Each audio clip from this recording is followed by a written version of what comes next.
Then when you stop drinking coffee, Let's go to the next topic, your please. body just doesn't. Yeah. Tyler's like, I don't have a problem. I don't have a problem. I don't need it. I don't need it.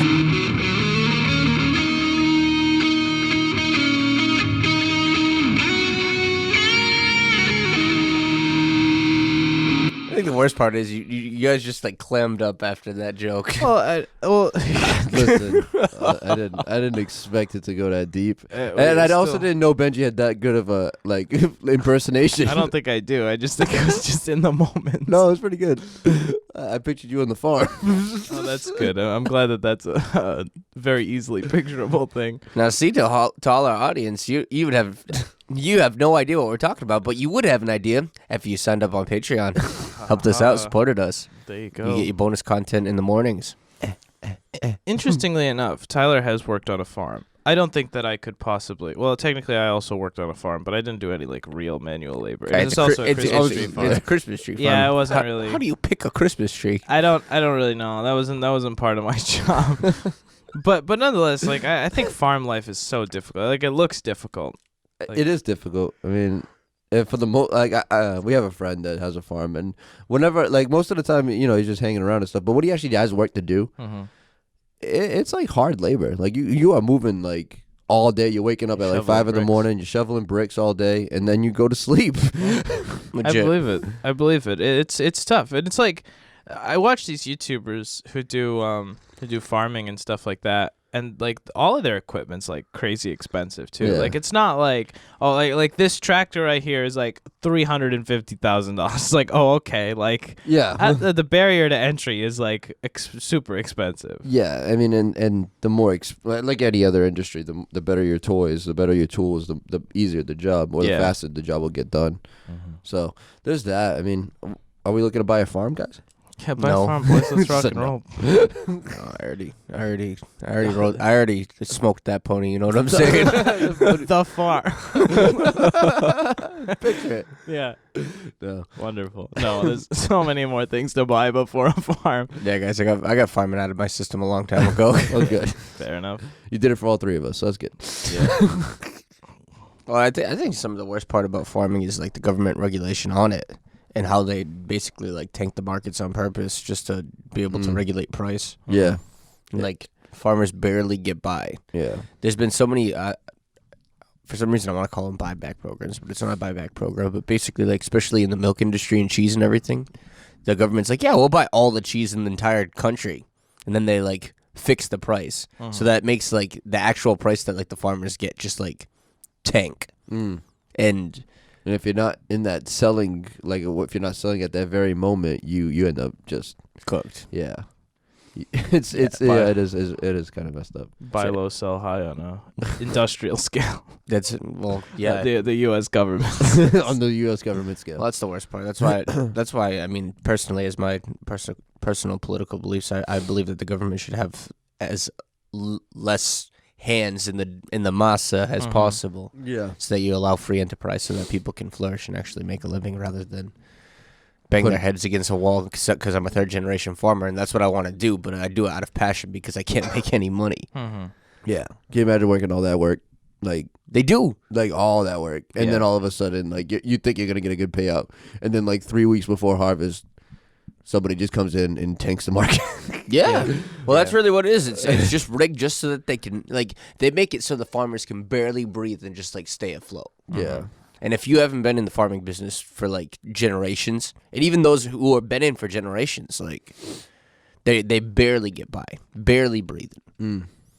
So be a farmer in a different country. Or don't farm. I mean, like, and then we all die. I mean, no. I'm not saying farming is a bad thing. I'm saying like it's getting automated and it's getting very like the people who are making money are the guys with like the massive farms, like and like the government subsidies and everything like that. That's the only way to do it. That's why we kind of unplugged, like pulled the plug on the farm. It's like if you're not a big boy right out the gate, you're not gonna make it. You can't just hop in and have like a farm stand and say, hey, I'm gonna make some money. Yeah, absolutely. And it's sad. I think that's with most industries now. It's like it's tough to break in unless you're the smallest guy on the block with like zero like overhead, or you have to be this massive enterprise. Like the middle business industry is really thinning out. Mm-hmm.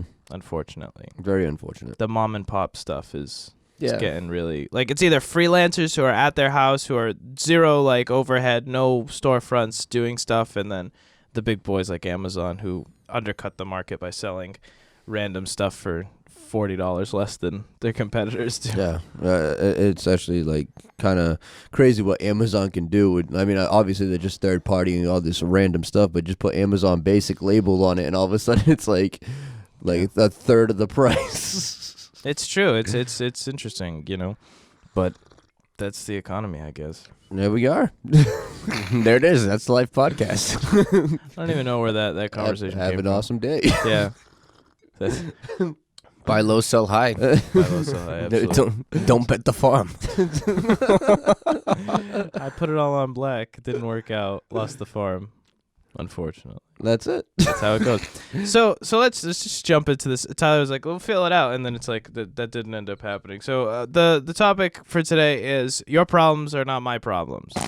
So Perfect. yeah, there's your segue. Boom, done. Feel that one out. Not my farm, not my ponies, boys. Yeah, absolutely. Very true, very true.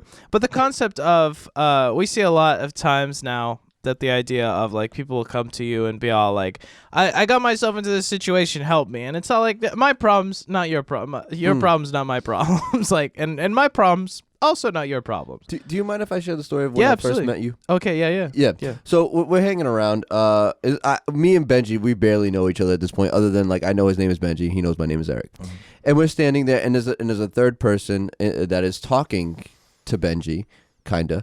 They're having like somewhat of a conversation. Talking at you. Yeah, Yeah. talking at Benji, and this person was just like kind of complaining, not gonna lie, and I'm just sitting there. I don't like really know anybody in the room yet, so I'm just listening, and Benji looks at this person dead in the eye. It says, "That's not my problem." That sounds like a you Oh, problem. that sounds like a you problem. Yeah, there it is. That sounds like a you problem. And I hysterically break out in laughter. And I was like, wow. I was like, I need to know this guy. It's true. It's all like it's so sad sometimes. Like we've developed this hand like lean on humanity where it's all like I've gotten myself into this situation and now everybody else is responsible for it. And it's like Yeah. no. Go fix your own problems. Yeah, it is really respectable, too, because, a lot of people are out there and they're just ready to complain about whatever's going on. And which is fine to complain. Like, not fine to complain. It's fine to vent. It's okay to vent to the right people. We all need to vent sometimes. That's just a given. But when you start... Venting turns into complaining when you do it more than once to the same people. And if they got to hear the same thing more than once and you didn't change any of the situation, well, now you're complaining and you're not trying to fix the problem. You're just pointing it out over and over and over again. Yeah, we were kind of talking about that yesterday, and it's like one thing if you're gonna vent and you're making progress with it, or you're talking it out to audibly process to move forward to find a solution, versus I'm gonna go around the mountain a 1,000 times and just sit in this and stew in it. Yeah. It's like no, that's not that's not healthy. Absolutely. Like there's nothing wrong with like because we all need people to interact with and to like explain our lives to, because you become an internal echo chamber, and there's something bad about like external echo chambers too. But it's like let's use an example. If somebody comes to me and says, "I got this problem," and I'm like, "Okay, this is how you fix it," and then they're like, "Oh yeah, okay, I'll do that." Yeah, but And then next week they come and it's the exact same issue, and I was like, "Dude, like person, dude, I just told you how to fix this issue. I thought you were gonna go and fix it." And then it's like, "Oh yeah, but this," it's like, and then you just continually, and then that happens for years, and it's all like, how do you expect? Like your problems are not my problems at that point. And the worst part is that's so draining on everyone else around you.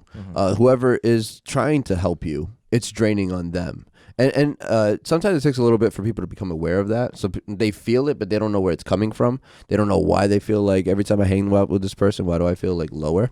But you have to be very aware that if it's always the same problems coming back and forth, especially that, like I've had many of those situations where you tell them like what your opinion is on how they can get through it and what you would do in their shoes, and then you talk to them a week later and it's the same conversation again, you know, and then again the following week, and it gets to a point where it's just, okay, well this isn't going anywhere, but you're just enjoying the complaining part. Like this is just, it sounds like you just enjoy being where you're at. Yeah. Well, some people don't. They want to use that victim mentality so that they don't actually have to get up and do anything. Or I don't want to actually have to go through discomfort to find success. It's like, this level of comfort that I'm in now, even as uncomfortable as it is, it's like, yeah, I have an excuse. I can start blaming other people rather than owning my problems. Yeah. And the important part is that I don't want anyone to think like, oh, you're picking on people who aren't as successful as you, or you're picking on people who don't have businesses, or it's like, no, that's not what I'm saying. I'm saying that for me, as somebody who's like done stuff and started companies, and you get stagnant no matter what level you're at. If you're used to traveling at 100 miles per hour, you can get stagnant at 100 miles an hour. Yeah. You have to continue to push at all times in your life, because the same person who's all like, oh, I don't have money for lunch today. It's like, okay, go and work more hours. Go work overtime at the bank. And doesn't go work overtime at the bank will have that same level of stagnancy when they're like, oh, I just bought this house and I don't want to, or I just bought a new car. And it's like, oh, I don't have money to buy a new car. And it's like, okay, go sell more properties. And it's all like, I don't want to go do that. You know what I mean? Do you understand what I'm trying to say? Answer to most life's problems: just make more money. Just make more money. Absolutely, that's the easiest part of the equation. But like, Absolutely. it's an internal thing. It's not an external thing. It's not like the numbers. It's not the size of the properties that you're selling. It's not anything like that. It's like there is a core issue inside of us that makes us be stagnant. You know? Absolutely. There was like this one person actually, this is very interesting because we kind of talked about it yesterday. It's like, because there's some people where you're just like, all right, I'm done. But there's some people that you truly have like I don't want to say a soft spot, but you really care for them. So you give them more leeway, you know, and you let them keep coming back, and you let them continue on, even though you want to help, you continue to help them as best as you can. You give them more rope, but it's because you care for them. I guess I'm going to like, where's the line? You know, when are you supposed to treat everybody the same, or is it more? Yeah, honestly, that's a good question. Why do we allow people like toxic people to cross boundaries that we wouldn't otherwise let people cross? Yeah.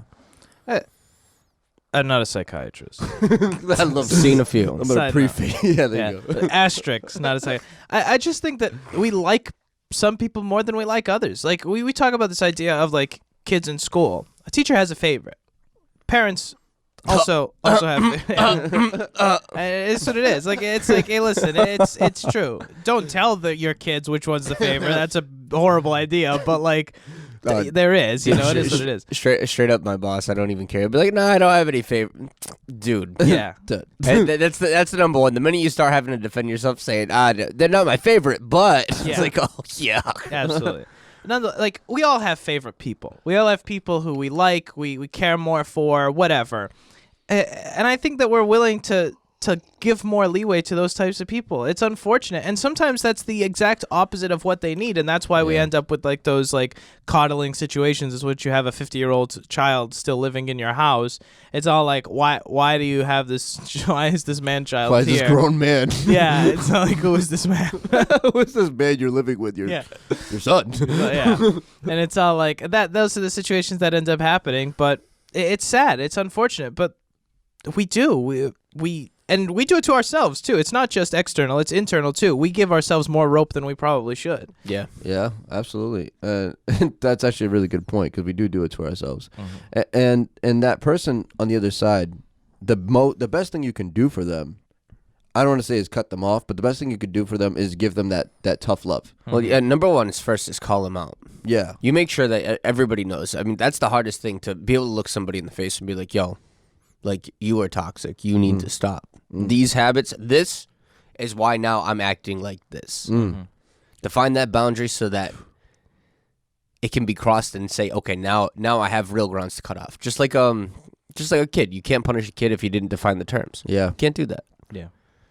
And that's where a lot of I know there's like in my, I don't want to say my past life, but years and years ago, there was somebody that I had to cut off because of that, and they didn't even live here anymore, but we kept a lot of contact. But then it started getting one-sided, very toxic.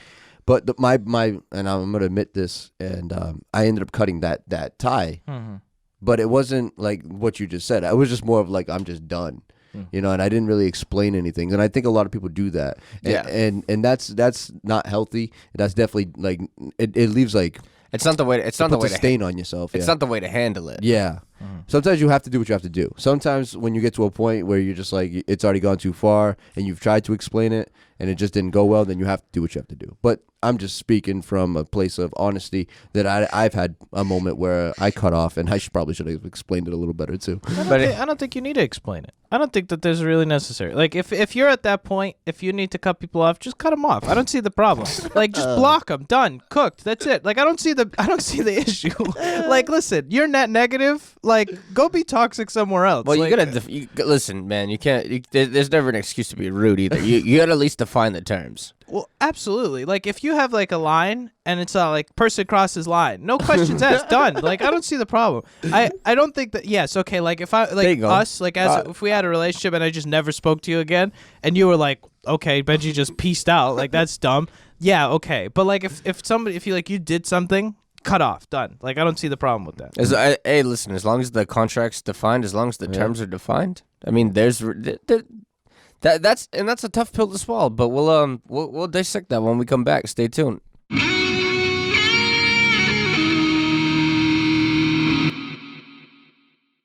We would like to thank Anchor for sponsoring and hosting the Life podcast. So who are Anchor and what do they do? Anchor is the all-in-one platform that gives you everything you need to make and publish your podcast. And best of all, it's all free. Anchor allows you to use their creative tools to record and edit your podcast. No need for any fancy professional equipment. Sounds amazing, right? And we haven't even gotten to the best part. Anchor isn't just a recording and editing platform. They're a publisher too. This means that Anchor takes care of all of the hard stuff, like publishing to Apple and Google Podcasts, so you don't have to. So what are you waiting for? Download the Anchor app today or go to anchor.fm to get started. Another thanks to Anchor for hosting, publishing, and sponsoring the Life podcast. I mean, that's legit, and let's just roll right back into it. So, seeing that I'm on that serious vein, but going cross-platform, like we give ourselves a lot of rope to hang ourselves. We were talking during the break, and as much as Patreon now has the background story, we commend and applaud Eric because Eric deletes Instagram and reinstalls Instagram like every 3 days. Yeah, like every 3 days. So yeah, we have our Instagram account that's a business account, and you have to go on there and show support. So I go on to like it, but I don't want to say an Instagram problem, but I definitely if I let myself get sucked in, I will get sucked into Instagram. Fair enough. And well, listen, if you can't talk about it, then that means you're not free from it. So no, absolutely, and so. I started just like I deleted it after like months and months and months and months ago, and I did fine. I was great without it. And now that we have the business account back up, I have to reinstall it. And instead of keeping it there and giving myself the leeway or the rope, so to speak, to just go on whenever I want, I prefer to just delete it. Take the extra 2.5 seconds it takes to install it when I need it. And then it stops me from having like it's out of sight, out of mind kind of thing. Yeah. But it's the same idea when you change that over to like a person. When for me, Instagram became toxic. I didn't like it. I had to cut it off. And that was my way of controlling it. You have to control your life. And sometimes there's people in your life that take away your control. And same thing with my phone. Like my phone in general, I have my notifications don't go off. You guys never hear my phone go off. Yeah. But there's always things going on it. But I don't want my phone to control my day. I don't want my phone to tell me when to look at it. I want to be the person in control of my day, and I want my phone to work for me and not work against me. Yeah, and you're not. Well, and the best part is because of that disconnect, you're not a slave to your phone. Exactly. You're not subject to every 3 seconds. I have to check to see if I have a notification. I have to do this. I have to do that. It's like no, I'm in control of when I check my phone. Exactly, and that was big for me because I like having control of the minute things of my day. I don't like being told what to do, and it got to a point where as Benji's here, like Siri, can you automate my day? Yeah. yeah, right. Can you just tell me what to do? Yeah, it's like Apple, take it over. Apple, you know me Apple, better take the than me. wheel. Yeah. Oh man. It's hey, listen. Set a timer for 15 minutes. So, yeah, Yeah, it okay. started. Yeah, I scream at Siri all the time from like across my house. Like, just Hey, like, Siri! yeah. That's why you don't have a girlfriend. But it's because I have a relationship with my phone. Absolutely, There that's it is. why. That's why. It sounds like a movie. I think it's already been. It is a movie. Yeah, I was gonna say. Yeah. Hey, you gotta cut that off, bro. The phone. Gotta stop using. You my got you gotta cut her off. She's toxic. phone. I don't care how much she helps you. I don't care what she gets for you. Oh yeah, She's not good for you, bro. that's usually how it works. But yeah, going back to what I was gonna say, there was a point where I remember I was sitting down. I think I was working, and I heard a vibration, like a phone vibrate, and I was convinced that it was my phone. So I pick it up, and nothing. It wasn't that. So I put it back down, and then like a few minutes later, it happened again. Oh, the phantom taps. Yeah, exactly. And then when it got to that point where. Oh, Phantom taps. Yeah, so like you just feel it because your Feel it. body's so used to it, and it actually plays tricks on you. Your brain's bored, so it does like Yeah. does like a you did thing. you did mushroom stew, guy? But yeah, so I started to get that, and then that's when I was like, no, if I'm gonna like look away from my if I'm gonna stop what I'm doing and look at my phone, there better at least be a notification. So I got to that point, and then that's when I was like, all right, and I started looking at ways how to control my phone, and I came to a really good solution now. And for anyone listening, if you call me, because I know a lot of people get mad and it goes straight to voicemail, call me twice within 2 minutes and it'll go through if you really need to get in touch with me. Wow, you just wrecked your whole Just system of doxed- self-control. Yeah, you just doxed yourself. No, I don't think so. Like you if just- you really need to. Listen, you and put- if you you don't just- need to, you'll get cut off. Period. You just put yourself on blast. Yeah, then we'll just block you. Just If, get if you call blocked, me yeah. twice in 2 minutes, and it's just like, what's up? What do you want? I just Hey. called to talk. Like, I just called to say hi. Cut off. Well, we talked about this idea before. Sounds brutal, but I it's true. Polyakov dogged myself with like this ringtone. So there was this person. Oh yeah, I set somebody's ringtone to a specific ringtone because I wanted to differentiate them between all the other people that I have. To this day, this ringtone will go off in the room that I'm in or in like the surrounding area, and I'll just like bang, like it's just like what? It's like Yeah. so bad. It's so bad. You guys ever see that? I saw the skit on it was an Office skit when he started like training Dwight, Oh yeah. and he was like every time he would do something, he would make like a sound, and then like he would give him like a piece of candy, and he kept doing it, and then like eventually like he did a sound, and then like he just looked at him expecting a piece of candy. He was like, "What?" And he's like, "I don't know." It's bad. It's Yeah, bad. so- You only think you're human until something dumb like that shows you how like Yeah. hardwired everything is. It's so sad. That's why Siri can predict that you need a timer for 15 minutes. Exactly, because humans aren't as unpredictable as we think we are. Getting back on topic, we're talking about giving ourselves rope to hang ourselves and like being able to cut people off. It's not just people too. It's Instagram. It's different things. And like Eric was talking about Instagram, not even giving Instagram a place to be able to rope him back in because he knows it's a hard place of I guess contention, or it's just an easy place to really find time wasting. During the break, and it was controversial, but I think people would really appreciate this. Talking about like, okay, so say you have a porn problem too. It's like, oh well, I don't watch that stuff, but yeah, like you look at your Instagram feed and like everything is like workout videos with like pelvic thrusts and you're like, oh, you got beautiful eyes there, lady. Like, I watch it for the instructions. It's like why are you giving yourself even all that rope to like hang yourself? Yeah, absolutely. It's like your Instagram feed is full of like models and stuff, but it's like, oh, nah, I don't touch that stuff anymore, guys. Absolutely. I don't have a problem. I don't have a problem. You have a problem. You have a Yeah. problem. Why are you overly sexualizing these women?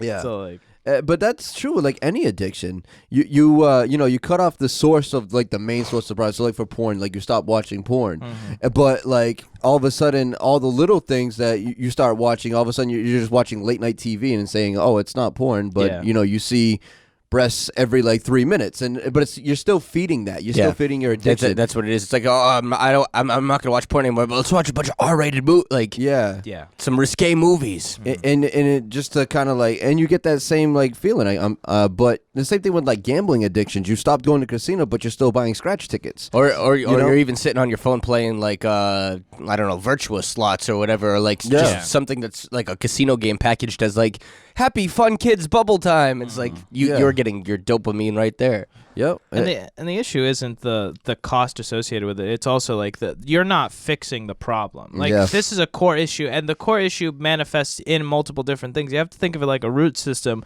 where it's all like, okay, gambling is one of the strings of this issue. Like, but people who are prone to gambling are prone to a lot of different actions that gambling is associated with. They're more risk takers. They're bigger. Like there's a bunch of different issues. Yeah. Driving faster is one of them, but nonetheless, like there's Drive fast, take chances. drive fast, take chances. Like there are Under different the speed limit. Yeah, under the speed limit. Drive 65, take minimal chances. Take minimal risk. Make sure you pass with your blinker. Yeah, use the blinker.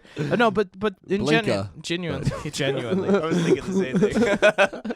The idea that it's like there are things that will affect our day-to-day lives, even if we try to if we don't fix the cause of the issue, like in any of these issues, we have character flaws. If you don't fix the character flaw and you just fix the symptoms, the symptoms will just change form, and then that character flaw will resonate in different areas of your life. Like when I at one point I was smoking cigarettes, and I was smoking for like 5 years, and I was definitely addicted. And when it came to a point where I wanted to stop, like I couldn't hang out with people who smoke cigarettes anymore. Yeah, not because of the people themselves, but because I couldn't be around the smell, and I couldn't be around watching them do that habit, because it would spark things that I really wanted a cigarette. I'm glad you really brought that up, because I was thinking about that too. Yeah, it's addiction is on a core level. It doesn't matter what you're addicted to. It's pretty much the same. So you can't surround yourself with people or things that remind you of it when you're in the addiction breaking process. Well, and the worst part is you never go back to the same. So say like smoking a cigarette. Say you were smoking a pack a day. Just like put that arbitrary number out. You're smoking a pack a day. If you quit and you finally like cut it off, and you don't smoke anymore, and you can be around people who smoke, and it's like, nah, this is cool because I don't ever want to do it again. The minute you touch a cigarette, it's not like when you start smoking cigarettes, especially as a kid, it's like, oh, I'll smoke one here, I could smoke 2 here, I'll smoke like 3 a day, 5 a day, and then you get to where you were smoking a pack a day. If Eric started smoking again right now, if I started smoking again right now, I would be at a pack in like 2 days. Yeah, I'd be like, you're right back to exactly where you were, and your body knows it. Yeah, absolutely. I don't know if it's like like your nicotine receptors in your brain or whatever it is, but it's like it resets. It already knows, like your tolerance is already there. Yeah, and like when you go to break a habit or break an addiction, because it's all the same thing. You get like, say, I don't know, what is it, 21 days? It's a little 21. bit 21. It's a little bit longer, probably, depending how severe it is, how long you've been doing. 24. Yeah, there you go. 25. Just keep one day at a time. Just keep incrementing. But like, if you get to like 2 weeks straight, right, and then you get to that point where now you're really feeling it. Your skin is starting to crawl. You really want to like give in onto what you're doing. If you do give in, you restart the cycle. Yep, 100%. You start from day one again. And that's why it's very hard to break these habits, especially like there are definitely some addictions that are much harder to break than others. Cigarettes is one of those that's really up there. Yeah, really, really up there. I would agree. Yeah, and doing that, it's just like, if there was one point I remember I ended up smoking one cigarette.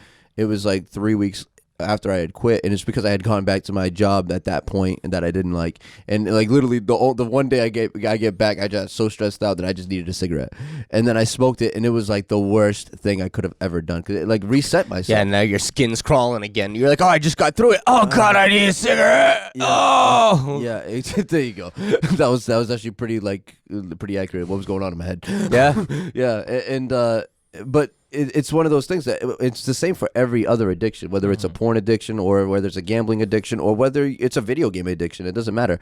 It's the same thing. If you really want to stop, you have to be like so disciplined. You can't give yourself any rope. You can't hang around the people that you used to that do those kind of things, because if you do, it just makes it so much harder to keep yourself away from it. So if you're gonna cut it off, cut it off. Yeah, absolutely. Yeah, because it's important to realize that these are all chemically based. Like addictions are chemically based. So your brain, we talked about this in the show, episode 10. Your brain is a drug addict. We reference that show a lot.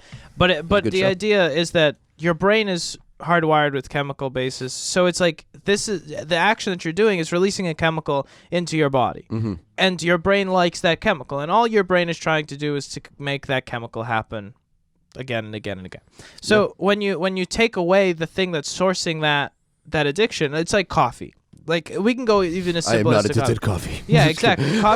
Coffee gives a dopamine rush. It also adds caffeine to the body. So the body sees that it has an excess of caffeine, so it stops producing its own, and then it just relies on the caffeine that you're putting in, and over time you build a tolerance, and then when you stop drinking coffee, Let's go to the next topic, your please. body just doesn't. Tyler's like, I don't have a problem. I don't need it. Absolutely. When you stop drinking coffee, you remove you remove the part that you were adding in, and your body isn't used to making it anymore. So then you have zero or a minimal amount, and then your body reacts to that. It's funny because then you have to replace those things. You know, you can't. It's very hard to like just replace coffee with cigarettes. Just alternate back and forth. Oh yeah, just every 3 months, just go back and forth. I never get addicted because I always stop right before. Or you can just never get addicted because you never stop. There you go. But yeah. So I like how you explain that because you know our minds or the chemical balance there. You start to rely on the dopamine levels that you get from these things. This is why you like doing it. It's just it's natural human thing. If you're doing something that you like, there's a dopamine level that gets released in your mind, and that's the same thing that happens when you take a drug. It rebalances your chemical levels so that it either. The dopamine goes up. There's 2 other chemicals. Do you know what they are? No. The dopamine's the main one. Yeah, dopamine's the main. There's 2 other ones, and the serotonin is another one, and I can't remember the third one. Probably like the adrenaline, so like epinephrine. No, yeah. I think you're right. Yeah, that's the adrenaline one, and so those 3 chemicals are always at balance, and when you start throwing them off, that's when that's what drugs do essentially, and that's the same thing we do when we play when you play video games, when you're gambling, when you're drinking coffee, whatever it is whatever your vice is. You're heightening your dopamine levels. You become so reliant, or your body becomes so used to that it doesn't need to work so hard. He's like, oh no, this gets provided every day. I don't have to produce dopamine because I know he's gonna drink coffee at 6 a.m. and I'll be fine. Yeah. And then you stop, or you miss a day, and then all of a sudden the headaches come, and then you're what they call a withdrawal. And you don't understand why. Well, it's because your body's so used to what you were providing, and now you cut it off, and your body forgot how to produce it. Our bodies can be so stupid sometimes, but that's really what it comes down to. Your body hasn't done it in so long, so it hasn't needed to. Now it has to relearn how to produce its own dopamine. And sometimes you can cook those receptors so that your body never makes it again. Yeah, and then that's a whole another issue. And if you're at that point, I don't even know what to say. Well, we'll come back and we'll talk a little bit more about practical application. Stay tuned.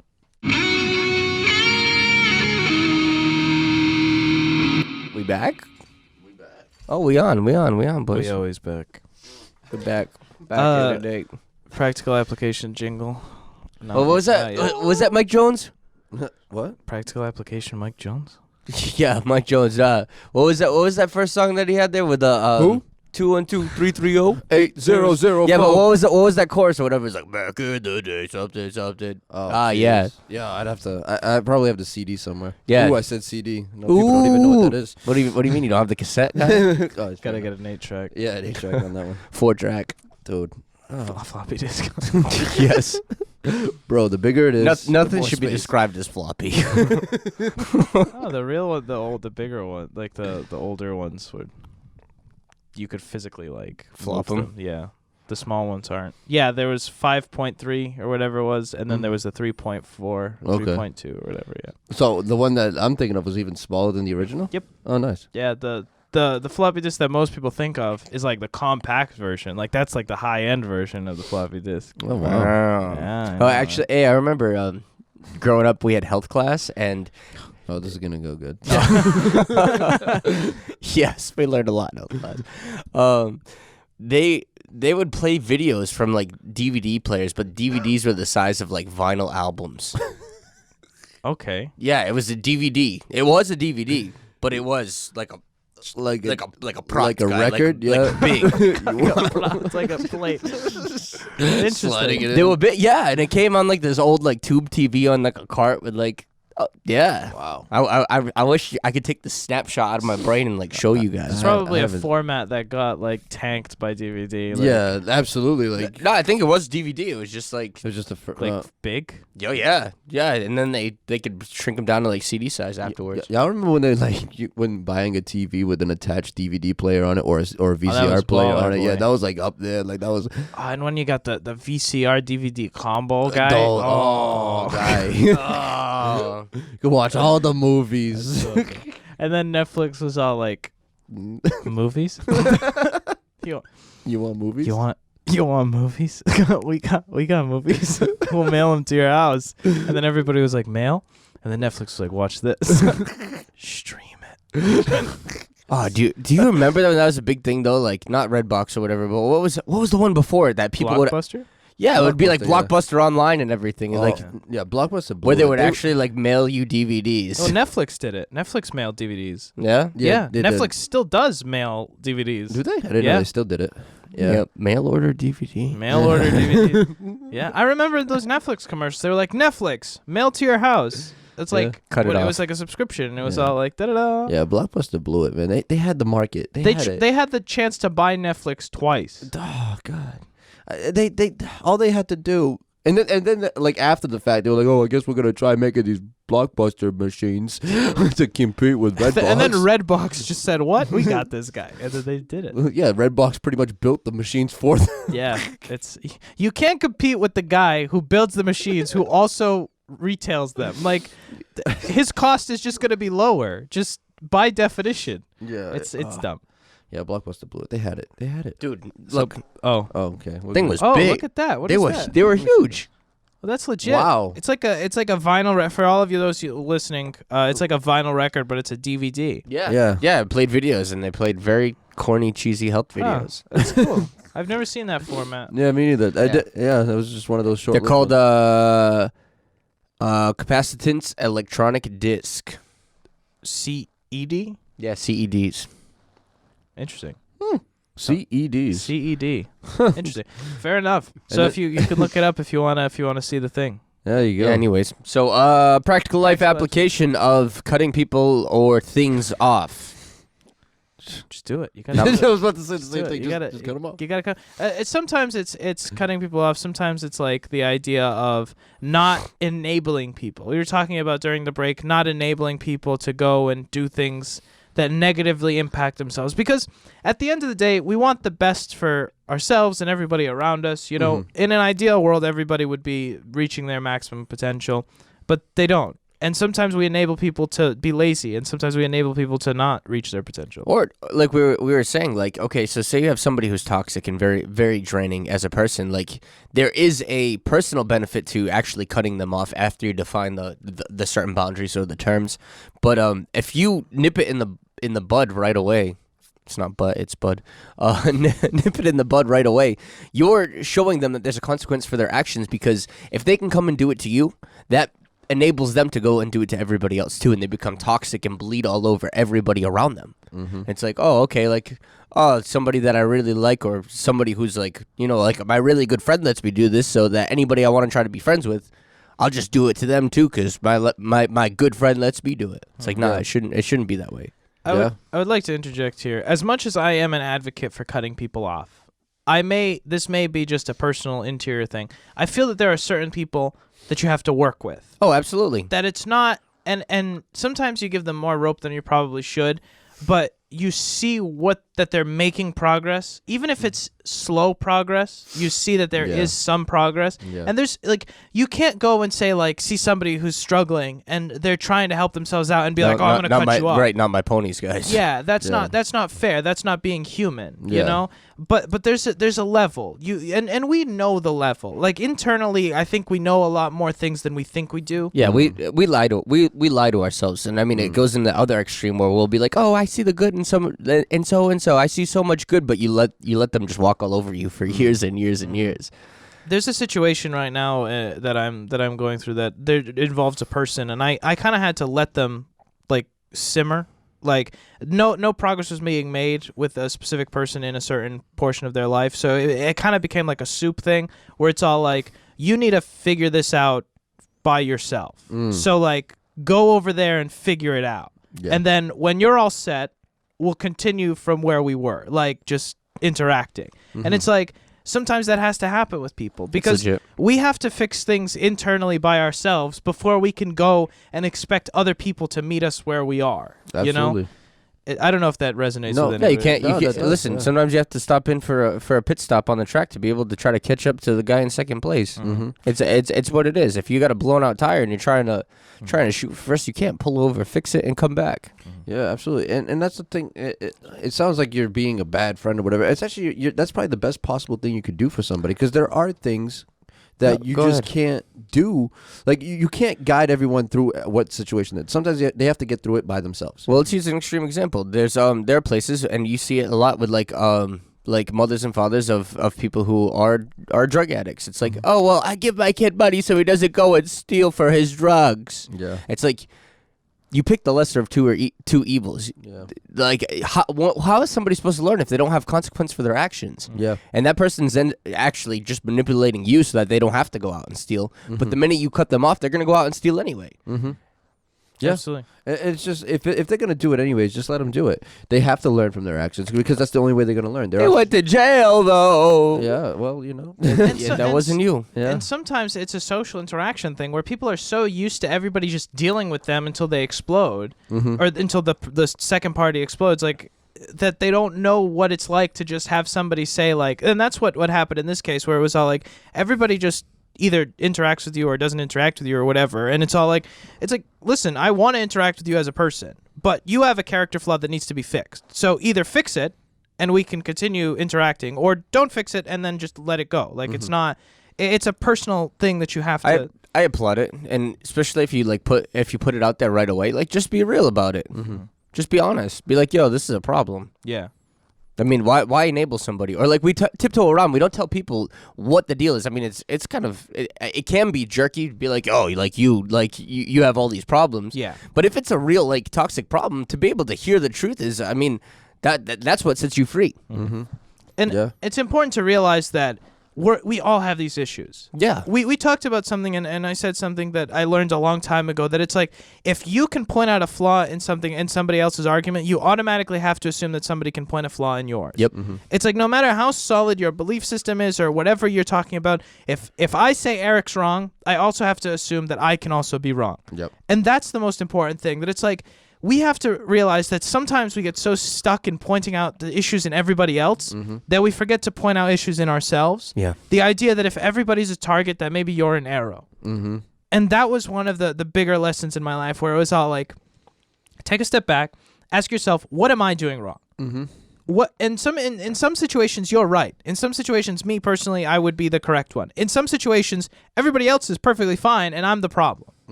And I think that a lot of people have an issue realizing that they're the problem sometimes, and they have to be the one who changes. All right, so 4 minutes and 50 seconds left.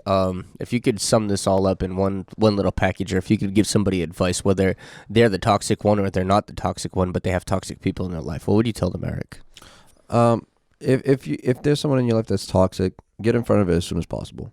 Don't let these things add up, because the more they add up, the more the harder it will be when you do have to tell them, because eventually it comes to a point where you're either going to cut them off or you're going to tell them, and that's really what it comes down to. So for me, don't do what I did. You know what I mean? Just get in front of it as soon as possible. If this is like, you know, every time you're talking to this person and they always go to drain you out because they keep complaining and it's the same thing, cut it off. Get in front of it, talk to them about it early into it, so that because if you know that's not who they are, it's just like there's something going on. Or if that's who they've always been, help them get out of it. And then from that point, if you see progress, like Benji was saying, even if it's a little bit of progress, that's good. But if you don't see any progress at all, you got to do what you got to do. You got anything? In economics, the high risk strategy is you cut the losses, you double down on the big winners, and you just let it ride. Mm-hmm. And that sounds so barbaric, and that sounds so crazy when you think of it in the social aspect. But why are we double down on the people who have always been there? Double down on the people who actually care about you. Double down on the people who, when you got a flat tire, they're there. When they're there in the good times, they're there in the bad times. Double down on those people. Mm-hmm. And all the people who disappear when everything's going badly and are always there at all the parties, cut those people off. I mean, I get a little bit of a rant here, but this will be good. I've had some friends since I was 16. Mm-hmm. We made really good friends, and like the course of life, sometimes people get pulled away and everything. Yeah. And this person is built off building a life, building a family, and I didn't really stay in much contact with them. But then their father suddenly passed away, and I ended up just being a day one. I went to the wake, I went to the to all the pomp and circumstance and everything, and I showed him, hey, listen, I'm like, we haven't talked in a long time. I'm still here for you, dude. If you need anything, we're here. So he just started going through something that was really, really bad, and he was reaching out to a mutual friend of ours, and he was like, oh, like, they were talking about me. He's like, well, why didn't you talk to him? He's like, oh, I don't know. I didn't think so. So I ended up catching up with them just out of chance on this past Saturday, and this person was like, like he how do I say this? I'm just trying to be discreet. This person doesn't talk about anything. They don't talk about feelings. They don't get real deep. They'll be grumpy. They'll be curmudgeony until like you have to really break a boundary to be able to to have like an open conversation with them. The minute they saw me, it was like I mean, I can't remember the last time they were even like this. Flipped the switch and just started pouring out. It was like, oh, I know you're a day one here. I need you right now. Yeah. Just to even just talk about something. Yeah. And that was amazing. So like Benji was saying, double down on the day ones, and if you have somebody that really is worth it in your life, help them work through the problems. But make sure that you're not just enabling them to go be toxic and bleed on everybody. Make sure that there's like Eric said in one of our early episodes in season 1, it was like, if you're going to complain about a problem, if you're going to talk about a problem, let's work towards a solution. I don't want to hear just about problems. Yeah. Let's have the solution in mind as well. Yeah, absolutely. And let's be good humans. Like, this sounds so dumb, and it's like such a simple concept, but like, let's be good friends. We can't complain about not having good friends if we're not good friends. What's that proverb? He who wants friends must first be friendly himself. Absolutely. If you're living a life and you say, I have no friends, I have no people around me, I'm all alone, like I have nothing to surround me with people, it's like, look at inwardly. Fake friendly will get you fake friends. Absolutely. Like, I don't care if you're friendly just with ulterior motives, just to be able to like have somebody to bleed all over or whatever. Like, you don't be surprised when people do it back to you. Yeah. Absolutely. When you're just like smile and wave in the things, it's tough. There are certain people, of course, social interaction is not their thing, but whatever. Like there are so many fringe cases, but in general, be a good person, and good people will surround you. Yeah, absolutely. You attract what you are. I thought this was a really good and healthy episode, and I like the way that this developed. I hopefully when we go back and listen to it, it really communicates as well as I feel it did. Yeah, but this was really good coming out of left field. Yeah, it really developed really well. I wasn't sure coming into it, but I really liked it. And also, just flip the perspective too. If you were in a place where you were that toxic person, wouldn't you want someone to like correct you, or wouldn't you want someone to help you get through it, not just enable you and tell you what they think you want to hear? Instead, they tell you what you need to hear. Right. And that's what you have to deliver to other people. That's how you be a good friend. If people start telling you hard truths, don't get bent out of shape about it. Just take it with a grain of salt and really move forward from there. That's it. But they're the Ducks. We'll see you next time. Thanks for listening to the Life Podcast. If you like the show, please rate us on your favorite podcast platform. It really helps us out. If you feel like supporting us in a more direct way, you can check out our Patreon page linked in the description of this video. One last thing. Please let your friends know about the podcast. If you like the show, we're sure they'll like it too.